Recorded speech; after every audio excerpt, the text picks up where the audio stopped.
Indo British advanced pain clinic నొప్పి మాయం surgery దూరం ఫర్ అపాయింట్మెంట్స్ 9155515563.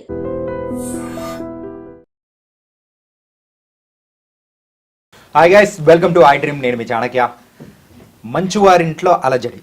అసలు ఏం జరుగుతుందో ఎవరికి ఏమర్థం కావట్లేదు. ఒక్కసారిగా తండ్రి మీద కొడుకు, కొడుకు మీద తండ్రి ఒకరినొకరు ఆ కంప్లైంట్స్ అనేది కూడా, పోలీస్ కంప్లైంట్స్ అనేది కూడా ఇచ్చుకున్నారు. అసలు ఏం జరుగుతుంది, ఏంటి, వీటన్నిటి గురించి కూడా మనం విశ్లేషించడానికి ఇప్పుడు మనతో పాటు కూడా సీనియర్ ఫిలిం జర్నలిస్ట్ అలాగే ఫిలిం క్రిటిక్ అయిన మరి అప్పాజీ గారు ఇప్పుడు మనతో పాటు ఉన్నారు. మరి ఆయన తెలుసుకుందాం. సార్ నమస్తే. సార్ నమస్తే చాణక్య.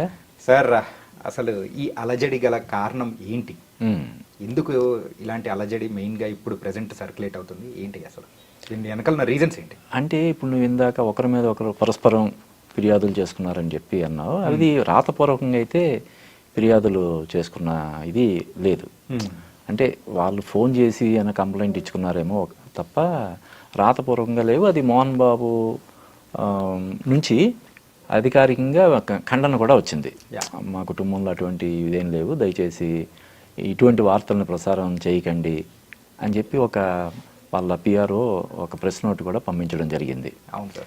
కానీ దానికి విరుద్ధంగా అంటే మా ఇంట్లో అటువంటి గొడవలు ఏం జరగలేదు, దాడులు జరగలేదు అని వాళ్ళు ఖండిస్తే మంచు మనోజ్ ఒక హాస్పిటల్కి వెళ్ళడం, అక్కడ ట్రీట్మెంట్ చేసుకొని మళ్ళీ రావడం, ఇవన్నీ అది చాలా కెమెరాలు, చాలా ఛానల్స్ అవి వచ్చి దాన్ని కవర్ చేసేలాగా మరి ఎవరు దానికి సంబంధించిన సమాచారం అందించారో మనకు తెలియదు. కానీ అది విస్తృతంగా అన్ని ఛానల్స్లో రావడం వల్ల ఇప్పుడు పరస్పర విరుద్ధమైనటువంటి ఇవి చర్చనీయాంశం అవుతున్నాయి. జనరల్గా ఆస్తుల గొడవలు కానీ మరొకటి కానీ, అన్నదమ్ముల మధ్య గొడవలు అన్ని కుటుంబాల్లో, ప్రతి 2 కుటుంబాల్లో ఒక కుటుంబంలో నాకు తెలిసి జరుగుతుంటాయి. గరగరికి సర్వసాధారణమైనటువంటి విషయం, గరగరికి కహాని అని చెప్పి.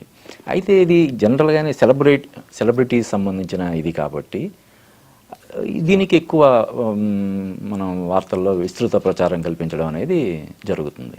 ఓకే సార్, ఏంటంటే మోహన్ బాబు గారి అనుచరుడు తన మీద దాడి చేశాడు అని చెప్పేసి మంచుగా మన మనోజ్ గారి వర్గం దగ్గర నుంచి కూడా వస్తూ ఉంది. సో ఇందులో ఎంతవరకు అంటే రాతపూర్వకంగా లేదు కదా. ఇప్పుడు మనోజ్ కూడా హాస్పిటల్కి వచ్చాడు, లోపలికి వెళ్ళాడు, ఆ విజువల్స్ ఉన్నాయి, లోపలికి వెళ్ళిన విజువల్స్ ఉన్నాయి, లోపల ట్రీట్మెంట్ తీసుకొని మళ్ళీ బయటకు వచ్చేసిన విజువల్స్ ఉన్నాయి తప్ప అతను ఎవరితోటి మాట్లాడలేదు. తన మీద దాడి జరిగిందని కానీ లేకపోతే మరొకటి కానీ మాట్లాడలేదు. కాకపోతే అతను ఏదో ఒక విషయం ప్రూవ్ చేయాలనుకుంటున్నాడు, దానికి ఒక ఎవిడెన్స్ లాగా ఉండాలని కోరుకుంటున్నాడనే విషయం మాత్రం మనకి తెలుస్తుంది. మరి ఇది ఏ విధమైనటువంటి మలుపులు తీసుకుంటుందో మనం చూడాలి. అయితే చాణక్య అంతకుముందు కూడా మంచు విష్ణు, మంచు మనోజ్ మధ్య ఇలా గొడవలు జరిగాయని చెప్పి వార్తలు రావడం, ఆరోపణలు చేసుకోవడం, మంచు మనోజ్ ట్వీట్ చేయడం, ఇవన్నీ జరిగాయి. తర్వాత అది జస్ట్ ఒక టీ కప్పులో తుఫాన్ లాగా అయిపోయింది. మనోజ్ వాటిని ఏదైతే తను ట్వీట్ చేశాడో అది డిలీట్ చేశాడు. తర్వాత మంచు విష్ణు అన్నాడు ఇది తను చేసే రియాలిటీ షోలో ప్రచారంలో భాగంగా చేశాడు ఇది అని చెప్పి తను అన్నాడు. మంచు మనోజ్ కూడా వాటన్నిటిని తోసిపుచ్చాడు.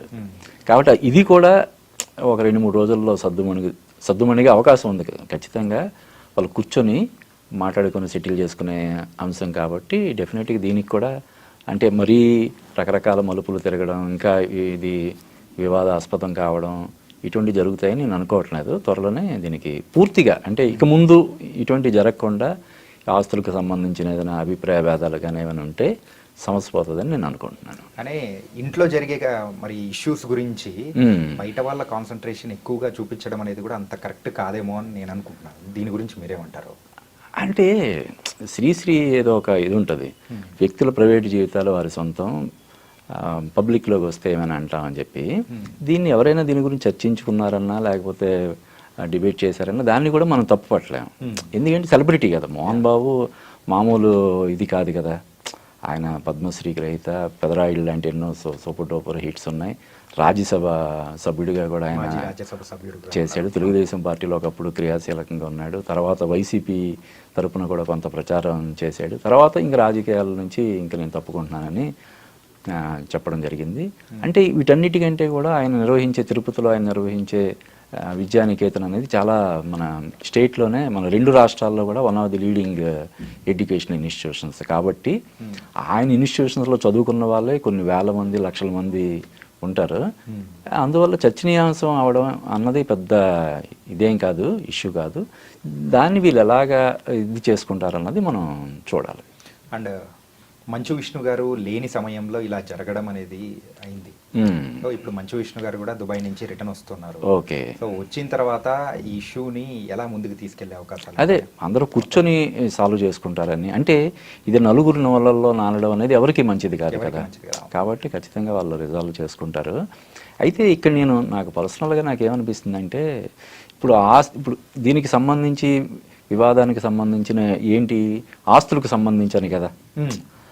సరే, ఈ ఆస్తులకు సంబంధించిన పంపకాలు విషయంలో అన్నదమ్ములు ఇద్దరు కొంచెం గొడవ పడ్డారు, తోసుకున్నారు అంటే ఒక అర్థం ఉంది. కానీ తండ్రితో దీని గురించి ఎలా గొడవ పడతాడు మనోజు? అంటే మనకున్న సమాచారం ప్రకారం మోహన్ బాబు గారు ఆయన స్వతంత్రంగా ఎదిగిన వ్యక్తి.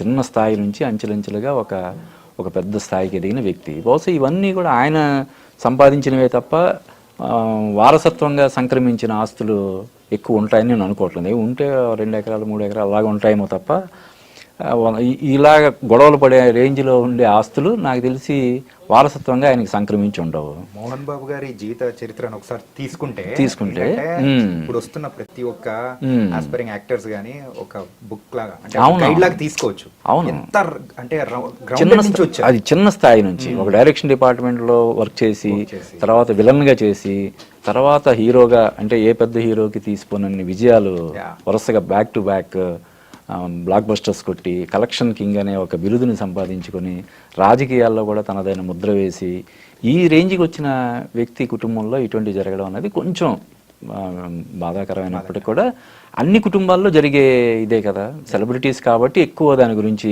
హైలైట్ అవుతుంటారు. కాబట్టి ఇది నాకు తెలిసి ఒక 2-3 రోజుల్లో దీనికి ఫుల్ స్టాప్ పెట్టే అవకాశం ఉందని చెప్పి నేను అనుకుంటున్నాను. So nice sir. So thank you so much. Okay. మెయిన్గా ప్రజల మనస్సులో జరుగుతూ ఉన్న అంటే ఈ ఇష్యూ గురించి మాట్లాడుకుంటున్న దాని గురించి మన ద్వారా కొంచెం విశ్లేషణ అనేది కూడా ఇచ్చామని కూడా మనకు అర్థమవుతుంది. Okay. Thank you Dheeraj Appaji గారు. Thank you Chanakya. Thank you.